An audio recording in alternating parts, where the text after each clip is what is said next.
Well, transport of oxygen and carbon dioxide बड़ा important chapter है।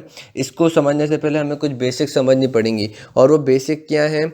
वो बेसिक ये हैं कि हमारे पास एक कैपिलरी का स्ट्रक्चर देखना पड़ेगा कि कैपिलरी का structure in the systemic circulation, capillary का structure in the pulmonary circulation.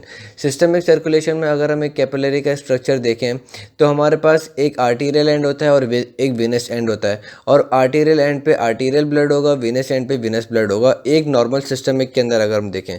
लेकिन जब हम एक पल्मोनरी वेजल पल्मोनरी कैपिलरी का स्ट्रक्चर देखते हैं, पल्मोनरी कैपिलरी का जब हम स्ट्रक्चर देखते हैं तो उसमें थोड़ा सा केस जो होता है वो कॉम्प्लिकेटेड हो जाता है। जब हम पल्मोनरी कैपिलरी का स्ट्रक्चर देखते हैं तो केस क्या हो जाता है? कॉम्प्लिकेटेड हो जाता है। वो इस तरीके से कि पल्मोनरी कैपिलरी का जो आर्टीरियल एंड है उस पर ब्लड जो होगा वो वीनस होगा। पल्मोनरी कैपिलरी का जो आर्टीरियल एंड है उस पर ब्लड जो होगा वो क्या होगा? वीनस। और पल्मोनरी कैपिलरी का जो वीनस एंड है उस पर ब्लड क्या होगा? वो होगा आर्टीरियल। ये मैंने क्यों उल्टा बताया? उसका चक्कर ये है कि पल्मोनरी आर्टरी जो है वो हमारे पास कैरी करती है डीऑक्सीजनेटेड ब्लड। अब जब पल्मोनरी कैपिलरी डीऑक्सीजनेटेड ब्लड देगी पल्मोनरी कैपिलरी पे, तो हमारे पास हमें पता है कि deoxygenated blood all over the body कौन कैरी करता है? वेन्स। तो पल्मोनरी कैपिलरी का जो आर्टीरियल एंड है जिस पे हमारे पास डीऑक्सीजनेटेड ब्लड आ रहा है, तो उसको हम बोलेंगे कि हमारे पास venous blood is present at the arterial end of pulmonary capillary. Venous blood जो है वो हमारे पास प्रेजेंट है at the arterial end of pulmonary capillary. और ये हमारे पास, इसको मैं क्यों बोल रहा हूँ कि वेनस ब्लड प्रेजेंट है? क्योंकि पल्मोनरी आर्टरी जो होती है वो बॉडी का वेनस ब्लड लेके लंग्स की तरफ आती है। ठीक है, तो जो पल्मोनरी कैपिलरी का आर्टीरियल एंड है वहाँ पे हमारे पास क्या होगा? वेनस ब्लड होगा। अब बॉडी का जो मतलब पूरी बॉडी के लिए जो वो है ना, आर्टीरियल ब्लड जो है, पूरी बॉडी का आर्टीरियल ब्लड कहाँ से आएगा? पल्मोनरी वेन से। पल्मोनरी वेन्स हमारे पास ब्लड जो है वो किसको देंगे? लेफ्ट एट्रियम को, फिर लेफ्ट एट्रियम लेफ्ट वेंट्रिकल को देगा, और फिर लेफ्ट वेंट्रिकल जो है वो पूरी बॉडी को सप्लाई करेगा आर्टीरियल ब्लड। तो अब अगर हम पल्मोनरी कैपिलरी देखें कि उसमें जो वेनस एंड जो है वो फिर हमारे पास पल्मोनरी वेन में जाएगा। अब पल्मोनरी वेन में हमारे पास कौन सा ब्लड होगा? आर्टीरियल ब्लड होगा पूरी बॉडी का। पल्मोनरी आर्टरी के अंदर, पल्मोनरी वेन के अंदर हमारे पास क्या होगा? आर्टीरियल ब्लड होगा पूरी बॉडी का। पल्मोनरी वेन में कौन सा ब्लड होगा? आर्टीरियल ब्लड होगा पूरी बॉडी का। तो अगर हम पल्मोनरी कैपिलरी देखें उसके वीनस एंड पे हमारे पास क्या होगा? Arterial blood of whole body. Pulmonary capillary के वीनस एंड पे क्या होगा? Arterial blood of whole body. और पल्मोनरी कैपिलरी के आर्टीरियल एंड पे क्या होगा? हमारे पास venous blood of whole body. Pulmonary capillary के आर्टीरियल एंड पे क्या होगा? Venous blood of whole body. और पल्मोनरी कैपिलरी के है ना वेनस एंड पे क्या होगा? Arterial blood of whole body.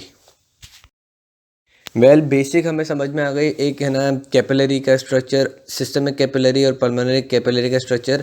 अब हम देखेंगे कि हमारे पास ऑक्सीजन और कार्बन डाइऑक्साइड किस तरीके से ट्रांसपोर्ट होती है। मैं जो बुक में गाइडर में खिचड़ी जो है वो मैं खिचड़ी से निकाल कर आपको एक बिल्कुल हलवा तैयार करके दे रहा हूँ उस, और इन लेक्चर्स को आपको बिल्कुल कंसंट्रेशन के साथ सुनना है।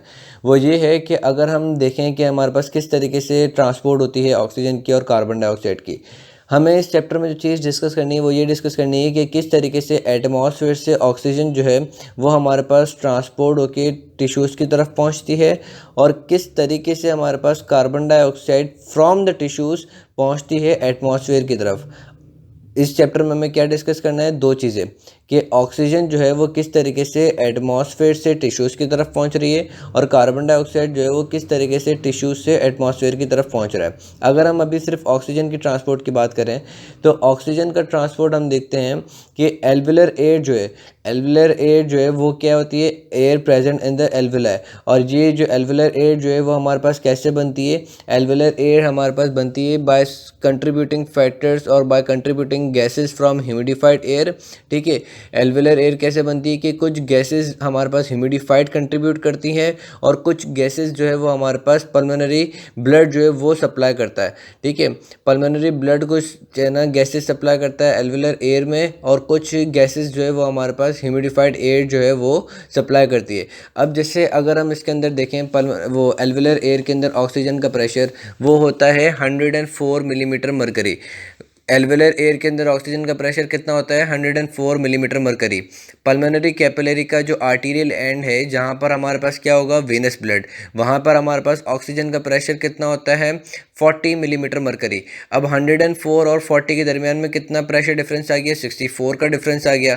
तो हमारे पास अब जैसे ही ब्लड जो है वो हमारे पास पल्मोनरी कैपिलरी के आर्टीरियल एंड से मूव होना शुरू हो गया और हमारे पास जैसे ही वो वीनस ब्लड तक वीनस ब्लड पे पहुंचेगा और we can say venous side of pulmonary capillary, वहाँ पे जैसे ही अभी ब्लड पहुंचेगा, अभी सिर्फ ब्लड ने 1/3 रास्ता ही है ना कवर अप किया था।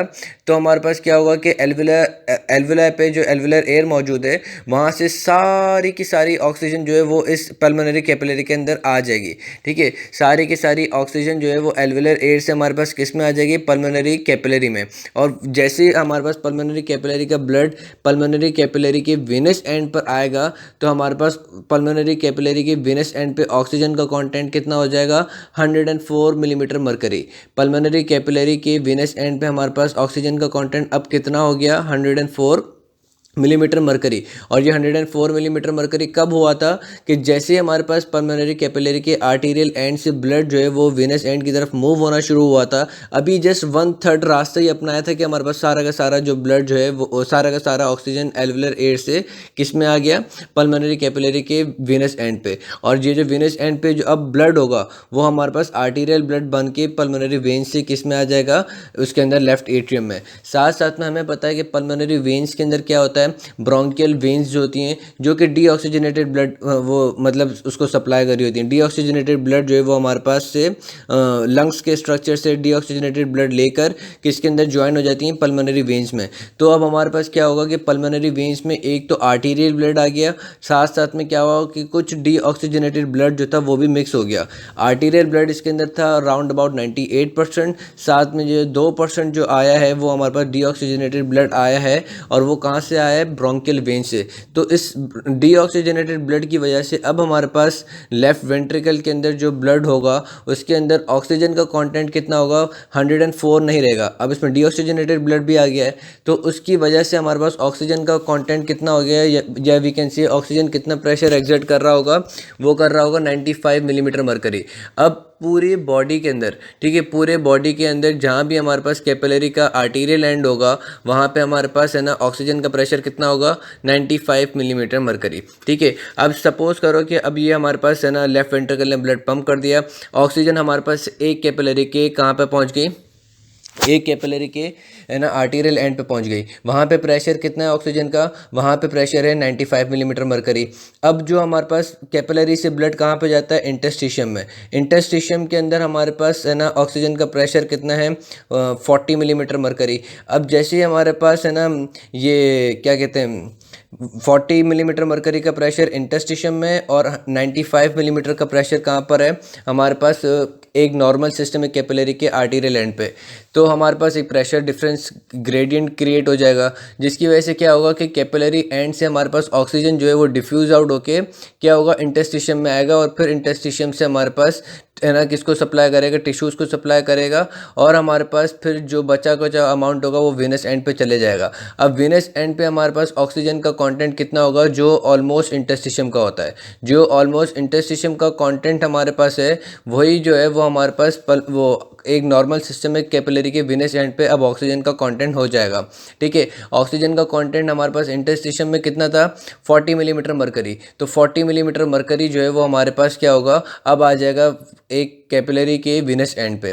ठीक है, अब ये 40 मिलीमीटर मरकरी जो है वो घूम के राइट एट्रियम में जाएगा वेनस ब्लड से और फिर वही राइट वेंट्रिकल जो है उसको पंप करेगा और पल्मोनरी आर्टरी के थ्रू ये लंग्स पे जाएगा और फिर लंग्स में जो हमारे पास पल्मोनरी कैपिलरी है उसके वेनस एंड पे उसके पल्मोनरी कैपिलरी के आर्टीरियल एंड पे यही ये जो वेनस ब्लड था उसमें ऑक्सीजन कंटेंट 40 मिलीमीटर मरकरी लेके ये हमारे पास एल्वुला उसमें एल्वुला तक पहुंच जाएगा और फिर एल्वुला से जो है वो 104 जो एल्वुला के अंदर वो है ऑक्सीजन का कंटेंट एल्वियुलर एयर का, वो फिर इसके अंदर डिफ्यूज़ आउट होगा। तो ये एक साइकिल हमारे पास पूरी चली कि पहले हमारे पास क्या था कि पल्मोनरी कैपिलरी थी, उसके आर्टीरियल एंड पे पूरी बॉडी का वेनस ब्लड था, वहाँ पे ऑक्सीजन का कंटेंट कितना था 40, ठीक है, और एल्वियुलर एयर के अंदर ऑक्सीजन का कंटेंट कितना था 104 मिलीमीटर।